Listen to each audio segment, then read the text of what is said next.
اور میں دانش میاں جو اللہ کی جنت کا پروانہ لے کے جا رہا تھا، اپنی غیبت کی وجہ سے، اپنے بہتان تراشی کی وجہ سے، اپنی الزام تراشی کی وجہ سے، اپنی غیبت اور بدزبانی کی وجہ سے جہنم کا مستحق ہو جاؤں گا۔ آپ نے دنیا میں نمازیں بھی پڑھی ہوں گی، آپ نے دنیا میں روزے بھی رکھے ہوں گے، آپ نے دنیا میں زکوٰۃ اور خیرات بھی کی ہوگی۔ قیامت کا منظر ہوگا، حشر کا میدان ہوگا، آپ کے ابا آپ سے بھاگیں گے، آپ کی بیوی آپ سے بھاگے گی، آپ کے بیٹے آپ سے بھاگیں گے، آپ کے بارے میں اعلان ہوگا یہ دانش میاں ہیں،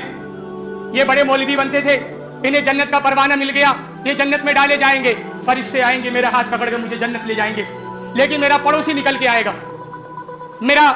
گاؤں کا ایک نوجوان نکل کے آئے گا اور کہے گا رب العالمین دانش میاں کا حساب باقی ہے۔ ارشاد ہوگا کہ اس کے سارے نامہ اعمال تو چیک کر لیے گئے، سارے حساب اس کے صاف ہیں، ان کے نامہ اعمال میں بہت نیکیاں تھیں، بہت بڑے والے مولوی تھے، یہ جنت کا پروانہ مل گیا۔ وہ پڑوسی آ کے کہے گا رب العالمین آپ ان کو نہیں جانتے، انہوں نے دنیا میں مجھے گالی دی تھی، اپنی محفلوں میں میری برائی بیان کی تھی، مجھے رسوا کیا تھا، مجھ پہ الزام لگایا تھا، سماج میں میری ناک کاٹ کے رکھ دی تھی۔ تو رب العالمین کی طرف سے اعلان آئے گا کہ ان کے نامہ اعمال کو دیکھا جائے، کہا جائے گا کہ اب تو سارے حساب مکمل ہو گئے۔ تو وہ جو مقدمہ لے کے جائے گا وہ کہے گا رب العالمین بہت آسان طریقہ بتاتا ہوں، دانش میاں بڑے نیک آدمی تھے، ان کے نامہ اعمال میں بڑی نیکیاں ہیں، یہ تو جنت کا پروانہ لے کے جنت میں جا رہے ہیں، ایسا کریں مجھے انصاف چاہیے، انصاف کے بدلے میں ان کی نیکیاں میرے نامہ اعمال میں لکھ دیجیے، حساب ہو جائے گا۔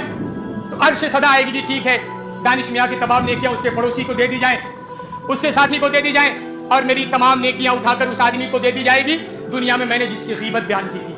جس پہ بہتان لگایا تھا، جس پہ الزام لگایا تھا، پیٹھ پیچھے جس کی برائی بیان کی تھی، میری ساری نیکیاں ختم ہو جائیں گی۔ لیکن اور لوگ آئیں گے کہیں گے رب العالمین ہمارا بھی حساب باقی ہے، انہوں نے ہمیں بھی گالی دی تھی، ہم پر بھی الزام لگایا تھا، ہمارے حقوق سلب کر لیے تھے، سماج میں ہمیں کہیں کا نہیں چھوڑا تھا، ہم کہیں منہ دکھانے کے لائق نہیں تھے۔ تو اعلان ہوگا کہ اب کوئی ان کے نامہ اعمال میں کوئی نیکیاں ہی نہیں ہے۔ تو دعویٰ کرنے والے کہیں گے کہ رب العالمین ٹھیک ہے کوئی نیکی نہ صحیح، ایسا کریں ہمارے گناہ ان کے اوپر لاد دیجیے، ہم اپنا بدلہ لے لیں گے۔ تو نتیجے میں کیا ہوگا، گناہ گاروں کے گناہ میرے اوپر لاد دیے جائیں گے، اور میں دانش میاں جو اللہ کی جنت کا پروانہ لے کے جا رہا تھا، اپنی غیبت کی وجہ سے، اپنے بہتان تراشی کی وجہ سے، اپنی الزام تراشی کی وجہ سے، اپنی غیبت اور بدزبانی کی وجہ سے جہنم کا مستحق ہو جاؤں گا۔ کتنی بڑی بد نصیبی کی بات ہے۔